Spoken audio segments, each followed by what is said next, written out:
अक्सर ये कहा जाता है कि बलोच मुस्लिम पर्सन जो हैं वो दहशतगर्दी में मुलविस हैं। अगर वो दहशतगर्दी में मुलविस हैं तो उनको अदालतों में पेश किया जाए। आप और मैं कौन होते हैं ये फैसला करने वाले कि कौन दहशतगर्द है कौन दहशतगर्द नहीं है। कम अज़ कम बलोच माओ बहनों को ये तो बताया जाए कि जिनके प्यारों को उठाया गया है उनको हमने अब मार दिया है और वो जो है उनका अब इंतजार ना करें। Right to live with dignity और राइट टू फ्री ट्रायल, ये हर इंसान का बुनियादी हक है जिसको कोई रियासत कोई रियासती इदारा जो है कभी छीन नहीं सकता। अस्सलाम वालेकुम, दी वीकली शो में आप सबको खुश आमदीद। नाज़रीन, ये जो वीडियो आप इस टाइम स्क्रीन पे देख रहे हैं, ये जो बच्चियाँ, छोटे बच्चे और ये जो बड़ी लड़कियाँ भी रो रही हैं, ये इनको आए हुए इस्लामाबाद आज 8वां दिन है। इनका ताल्लुक बलूचिस्तान से है, जो कि ये एक बलोच जितने भी अनफोर्स डिसअपीयरेंसेस यानी कि जो जबरी तौर पे गुमशुदा किया गया जिन लोगों को, उनकी ये फैमिलीज़ हैं जो कि इनको इस्लामाबाद में आए हुए आज 8वां दिन है, लेकिन अभी तक कोई हुकूमती नुमाइंदा इनके पास नहीं गया। उन्होंने इनके दुखों का मुदावा नहीं किया, इनके सर के ऊपर हाथ नहीं रखा। और अभी हमारे पास ताज़ा इतलात ये पहुंची हैं कि 5 से 8 बलोच स्टूडेंट्स को जो है वो इस्लामाबाद से अगवा कर लिया गया, उनको अरेस्ट कर लिया गया।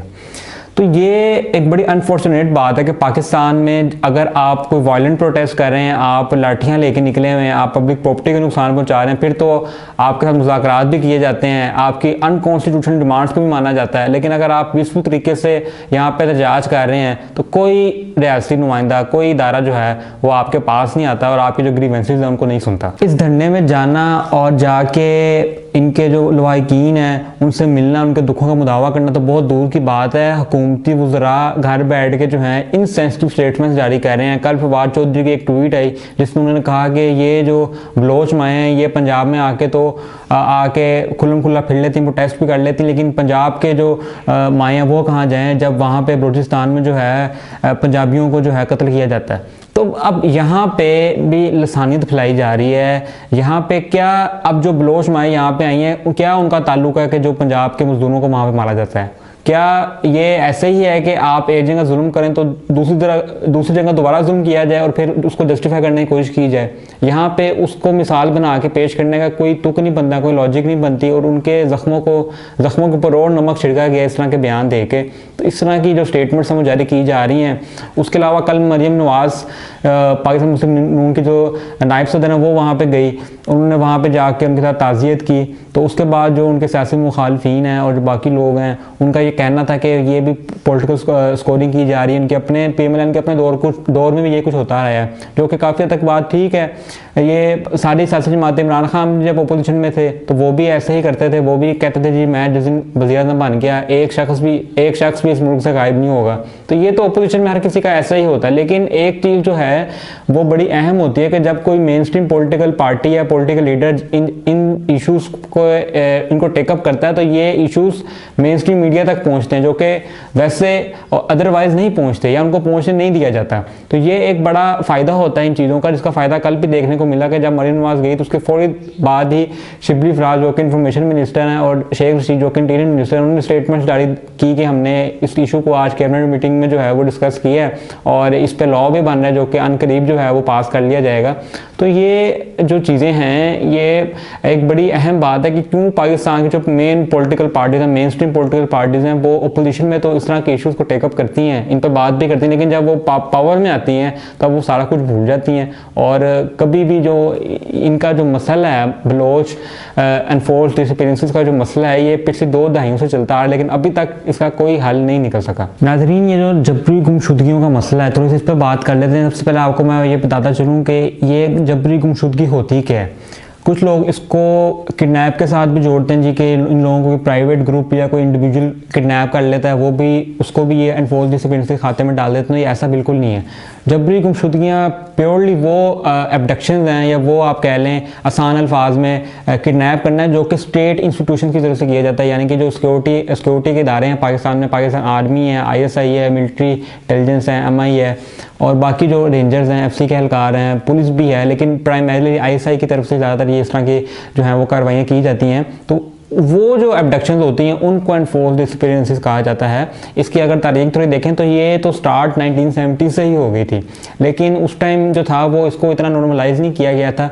कोई एक इक्का दुक्का बंदा होता था। लेकिन जब वॉर ऑन टेरर स्टार्ट हुई 9/11 के बाद, जो भी मामलात हुए पाकिस्तान में, उसमें ये मामलात बहुत ज़्यादा इंटेंसिफाई हो गए, स्पेशली बलूचिस्तान में।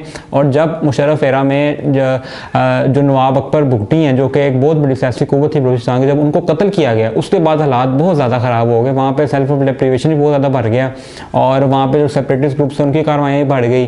साथ ये जो अपना एनफोर्स्ड प्रिंसिपल्स के मामलात हैं ये बहुत ज़्यादा बढ़ गए। उसके बाद जितनी भी सिविलियन गवर्नमेंट्स आई उनमें भी वही मामला चलते गए, कोई इसका हल नहीं हुआ। और अभी भी सूरत हाल ऐसी है कि कोई बंदा जो है वो ये कह नहीं सकता कि कब जो बलोच ख़ानदान है, जो बलोच माएँ हैं, उनका ये दर्द ख़त्म होगा। Voice for Baloch missing persons एक ह्यूमन राइट्स ऑर्गेनाइजेशन और एक प्लेटफॉर्म है जो कि बलूचिस्तान में जितनी भी जबरी गुमशुदगी होती हैं उसके ऊपर काम कर रही है।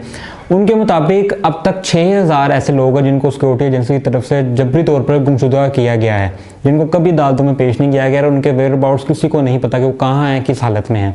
उसके अलावा अख्तर मेंगल जो कि बलूचिस्तान नेशनल पार्टी के सदर भी हैं, उन्होंने 2018 के इलेक्शन के बाद नेशनल असम्बली में जो स्पीकर नेशनल असम्बली हैं असद कैसर, उनको एक कॉम्प्रिहेंसिव लिस्ट जो है वो जमा कराई जिसमें 5000 लोगों की डिटेल्स थी जिनको जबरी तौर पर गुमशुदा किया गया है।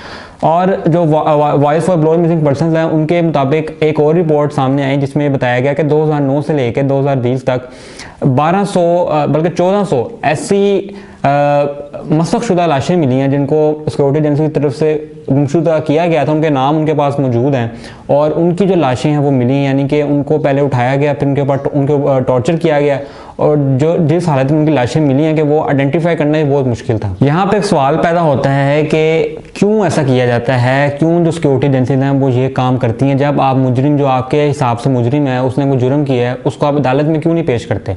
तो उसका जो जवाब है वो ये है कि जो लोग यहाँ पे पाकिस्तान के अंदर जो ऑफिशियल स्टेट नैरेटिव है उससे मुत्तफिक नहीं है, या वो समझते हैं कि उसमें बेहतरी की ज़रूरत है, या वो political opponents, human right activist जो कि थोड़े क्रिटिकल वॉइसेस हैं इस मुल्क की, जो कि जमहूरियत के फ़रोग़ के लिए काम कर रही हैं, या वो उन चीज़ों को, उन इशूज़ के ऊपर काम कर रही हैं जो कि ह्यूमन राइट से रिलेटेड हैं, जो जमहूरियत से रिलेटेड हैं, उनके अंदर एक सेंस ऑफ फियर जो है वो इंजेक्ट किया जाए। उनको बताया जाए कि हम लोग जो हैं, हम लोग एक सुप्रीम पावर हैं इस मुल्क के अंदर, हम अबव द लॉ हैं, हमारी कोई अकाउंटेबिलिटी नहीं हो सकती, हम किसी को भी उठा सकते हैं, उसके साथ कुछ भी कर सकते हैं, इसलिए आप हमारे खिलाफ जो हैं इस तरह की कार्रवाइयाँ ना करें, हमारे खिलाफ आवाज़ ना उठाएं। तो उनको डराने के लिए जो है ये काम किया जाता है।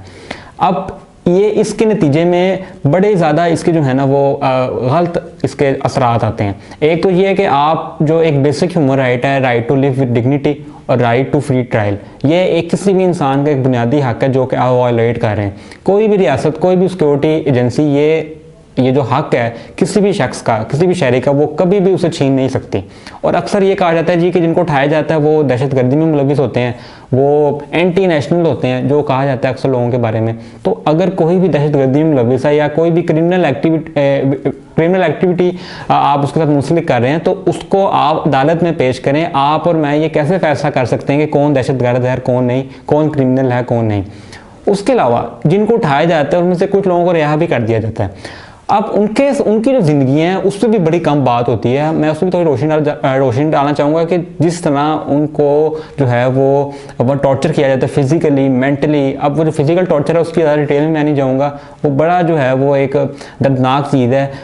जब उनको रिहा कर दिया जाता है तो उसके बाद उनका जो ट्रॉमा है वो कभी उससे बाहर नहीं निकल पाते, उनकी फैमिली से अफेक्ट होती है, वो पूरी ज़िंदगी जो है उसका जो टाइम उन्होंने गुजारा था कभी उसको भूल नहीं पाते। तो उनकी ज़िंदगियाँ कभी भी वैसी नहीं होती जैसे कि पहले थी। बहुत सारे बलोच मर्द ऐसे लापता होते हैं, जबरी तौर पर उनको गुमशुदा किया जाता है, जो कि शादीशुदा होते हैं। अब उनकी बीवियों के साथ जो कुछ बाद में होता है उसके ऊपर तो बिल्कुल भी ना बात की जाती है, ना उस चीज़ को कुछ समझा जाता है, उनकी जो मुश्किलात हैं। एक बड़ा अहम मसला है जो कि मैं सामने रखना चाहूँगा, वो ये है कि क्योंकि प्रोफेसर में मोस्टली जो लोगों को लापता किया जाता है उनका ताल्लुक इस्लाम के साथ है, मुसलमान है, उनकी बीवियाँ भी मुसलमान है। तो इस्लामी कानून के लिहाज से अगर आपका जो खावंद है वो लापता हो गया है और आपको नहीं पता कि वो ज़िंदा या मर गया, तो आप दूसरी शादी नहीं कर सकते। तो आप ज़रा सोचें कि जो पीछे औरत है उसको ये भी नहीं पता कि उसका खामद जिंदा है या मर गया है, उसके ऊपर क्या बीत रही है, वो उसके क्या सोशो इकोनॉमिक इफेक्ट्स हैं उसके ऊपर, ना वो दूसरी शादी कर सकती है। और उसकी जो लिवलीहुड है, क्योंकि वहाँ पे ये रिवाज है, वहाँ का कल्चर इस तरह का है कुछ के, वहाँ की जो है सारा माहौल इस तरह का, वहाँ पे मोस्टली जो ख्वातीन हैं वो काम नहीं करती, तो उनका जो लिवलीहुड है, जो उनका रोज़गार है, वो किस तरह मुतासिर हो रहा है, उनकी ज़िंदगी किस तरह मुतासिर हो रही हैं, ये एक बड़ी अहम बात है, बड़ी एक दर्दनाक चीज़ है जिसको समझने की ज़रूरत है। रियासत जो कि ये समझती है और जो कहती है कि वो माँ जैसी होती है, तो ये ऐसा सलूक कभी भी कोई जो माँ ऐसी एंटिटी जिसको हम माँ के साथ जोड़ते हैं, वो कभी भी ऐसा सलूक नहीं कर सकती। एंड पे जितने भी रियासती इदारे हैं जो कि इस सब में मुलविस हैं, हम उनसे सिर्फ अपील करते हैं कि बराए मेहरबानी जो भी लोग जिनको जबरी तौर पे गुमशुदा किया गया है, उनको बराए मेहरबानी जो सिविल कोर्ट्स हैं, इस मुल्क की अदालतें हैं, ये बनाना रिपब्लिक नहीं है, यहाँ पे अदालतें मौजूद हैं, उनको वहाँ पे पेश किया जाए। जो भी उनके खिलाफ आपके पास सबूत हैं तो उसको उनके चलान जो हैं वो जमा कराए जाएँ और जो उनका ट्रायल है वो किया जाए। किसी भी इंसान का जो right to live with dignity और राइट टू फ्री ट्रायल है, वो कोई भी रियासत, कोई भी रियासती इदारा वो उसे छीन नहीं सकता। तो ये एक बहुत बड़ा जुल्म है जो पाकिस्तान में पिछले 2 दहाइयों से होता आ रहा है, जिसको फौरी तौर पर ख़त्म होना चाहिए, रुकना चाहिए।